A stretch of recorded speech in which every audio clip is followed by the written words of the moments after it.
जिले में जब भी कोई गंभीर बीमारी उत्पन्न होती है तो स्वास्थ्य व्यवस्था पर सवाल खड़े हो जाते हैं। उठना भी लाजमी है।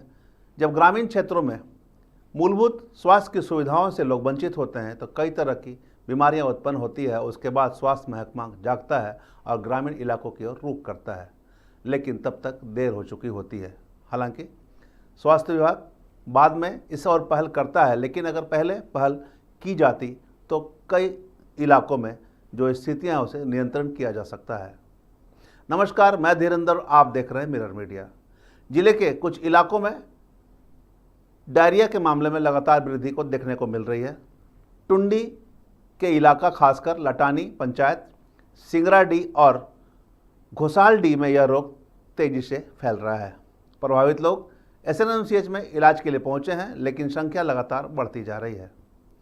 स्वास्थ्य विभाग की टीम की माने तो डायरिया के मामले अभी भी नियंत्रण से बाहर है। वहीं सिविल सर्जन ने इस स्थिति के लिए चिकित्सा पदाधिकारी को जिम्मेदार ठहराया। उनका कहना है कि समय पर ब्लीचिंग और आवश्यक साफ सफाई नहीं की गई, जिसकी वजह से यह प्रकोप बढ़े हैं। पूरे मामले पर सिविल सर्जन ने क्या कुछ कहा, आप भी सुनिए। अभी नियंत्रण में है। अभी वर्तमान में आज एक केस का रिपोर्टिंग है, उसके बाद अभी तक फर्दर तो कोई नहीं आया। अभी तक 20 आक्रांत हमारे यहाँ ट्रीटमेंट ले रहे हैं और सभी नियंत्रण में है। जांच में क्या कुछ बात सामने आया, कि कैसे हो गया सारे लोगों को ये चीज? 2.5 महीना से आपके यहाँ बरसात हो रही है, लोगों के घर सीलन भरे हुए हैं, साफ सफाई की बहुत अच्छी व्यवस्था है नहीं, है ना। और खाने पीने का भी दिक्कत है। जो 5 किलो अनाज आप देते हैं एक आदमी को, वो कम पड़ता है, तो लोग घास फूस ये सब चीज़ को उबाल के भी खाते हैं। इसी खाने पीने के में किसी तरह की त्रुटि रहने के कारण उसको डायरिया हुआ है। पानी का कलेक्शन लिया गया है जो वहाँ उपयोग में है, उसका रिपोर्ट आने के बाद पता चलेगा कि पानी में दोष था या खान पान या न्यूट्रिशनल डिफिशियंसी के चलते भी कभी कभी डायरिया का प्रकोप। ब्लीचिंग हमारे यहाँ, मैं कल ही 40 बोरा पूरे जिले के लिए मंगवाया हूँ। 5-5 सभी को दे दिया है। ब्लॉक में ब्लीचिंग पाउडर नहीं था, इसकी सूचना किसी ने मुझे नहीं दी, जबकि ब्लॉक में इसकी राशि उपलब्ध थी। प्रभारी चिकित्सा पदाधिकारी को इसकी व्यवस्था करनी थी अपने स्तर से, लेकिन जब मेरे संज्ञान में आया कि प्रभारी चिकित्सा पदाधिकारी के द्वारा ये नहीं किया जा रहा, तब मैं 40 बोरा मंगा के 5-5 बैग अभी सभी ब्लॉक को उपलब्ध कराया हूँ। आवश्यकता पड़ेगी तो और दिया जाए। और भी कई ऐसे ग्रामीण क्षेत्र हैं जहाँ पर ऐसी संभावनाएं ना हो, उसे लेकर कुछ पहल कर, उसमें प्रिवेंटिव मेजर लिया जा रहा है, यानी कूप शोधन का कार्य किया जा रहा है और लोगों को रहन सहन के लिए भी प्रशिक्षित किया जा रहा है कि शौच के बाद आप अपना हाथ साबुन से धोएं, बासी खाना नहीं खाएं, और जो ट्रेडिशन है हमारे आदिवासी समाज में, हड़िया और वो सब चीज़ का भी सेवन नहीं करें। ये सारी बातें लोगों को बताई जा रही है और दवाओं की उपलब्धता सुनिश्चित की गई है कि ट्रीटमेंट में किसी तरह का कोई कमी नहीं है। स्वास्थ्य विभाग की टीम अभी वहाँ लगातार काम करेगी जब तक कि 0 डायरिया का रिपोर्ट हमारे पास नहीं आ जाता। लगातार 7 दिन तक अगर एक भी डायरिया का रिपोर्ट हमारे पास नहीं होगा तो हमारी टीम वहाँ मतलब अपने निरीक्षण में रखेगी उस क्षेत्र को, लेकिन टीम वहाँ से हट जाएगी। दूसरे का नहीं, सभी गाँव पे है, सभी गाँव पे हम लोगों की नज़र है। 2 गांव में हुआ है अभी, घोसालडी और सिंगराईडी। ये 2 गांव के अलावा आसपास के सभी गांवों पर हमारा गहन अभी भी निरीक्षण चल रहा है और बाकी टुंडी के सभी गांवों के कूप शोधन का निर्देश दिया गया है। जैसा बता रहे चिकित्सा पदाधिकारी के द्वारा कुछ अनियमितता बरती गई है? नहीं, अनियमितता नहीं है। अनियमितता कुछ लापरवाही हुई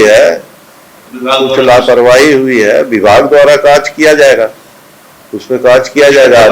अभी तो जो आकस्मिक स्थिति है, मेरा प्रायोरिटी तो अभी आकस्मिक की स्थिति से निपटना है। प्रशासनिक जो चूक हुई है उस पर कार्य करेंगे, पहले ये आकस्मिकता से निपट ले, उसके बाद। क्या कुछ बोलेंगे सर वैसे लोगों को जो इस तरह के माहौल में रह रहे हैं और ऐसा कुछ ना हो? नहीं, मेरा सरकार से अनुरोध होगा कि अबुआ आवास और बहुत सी आवास योजना जो बन रही है ऐसे लोगों को दिया जाए जो मिट्टी के घरों में आज भी रह रहे हैं, उन्हें उपलब्ध कराया जाए। अब बरसात में जैसे रोजगार की भी कमी हो जाती है, रोजगार लोगों को नहीं मिलता है, तो अगर जो लोग पीडीएस से राशन लेते हैं, पीडीएस का चावल खाते हैं, उनकी उपलब्धता को सुगम किया जाए। और थोड़ा सा डाइट भी मेरा अनुरोध होगा सरकार से कि अगर डाइट बढ़ाने की संभावना हो तो उसको डाइट बढ़ा दिया जाए। पानी वगैरह पीने के लिए कुछ, पानी की उपलब्धता, पीएचडी, जल सहिया, इनकी भी कुछ जिम्मेदारी बनती है, सिर्फ स्वास्थ्य का ही नहीं है। पीएचडी देखें इस चीज को, और जल सहिया बनाया गया है जो कि शुद्ध पेयजल उपलब्धता के लिए सरकार के द्वारा ये अभियान चलाया जा रहा है। कम से कम उन लोगों को सजग किया जाए कि इस तरह की अभी परिस्थिति उत्पन्न हो गई है तो वो भी फील्ड में उतनी ही सक्रिय रहे जितना स्वास्थ्य विभाग सक्रिय है। वहीं जिला प्रशासन और स्वास्थ्य विभाग अभी इस स्थिति पर नज़र बनाए हुए हैं। आने वाले दिनों में यह देखना महत्वपूर्ण होगा कि राज्य सरकार और स्वास्थ्य विभाग कौन से कदम उठाते हैं और किस प्रकार से एहतियात बरती जाती है ताकि जो इस तरह की बीमारी डायरिया की फैल रही है ये ना फैल पाए और लोग इससे बच सके। इसमें कितना सफल हो पाता है स्वास्थ्य विभाग, यह देखना होगा। यहाँ बता दें कि ग्रामीण इलाके, कई इलाके ऐसे हैं जहाँ जल जमाव होने के कारण समस्या उत्पन्न होती है, क्योंकि लगातार 2 महीने से भारी बारिश के कारण हर जगह जल जमाव देखने को मिल रही है। कुएं के पानी, तालाब के पानी की कैसी स्थिति है, यहाँ पर भी जांच होने की ज़रूरत है ताकि जो डायरिया के प्रकोप हुए हैं टुंडी के इलाकों में यह दोबारा दूसरे इलाकों में ना फैले।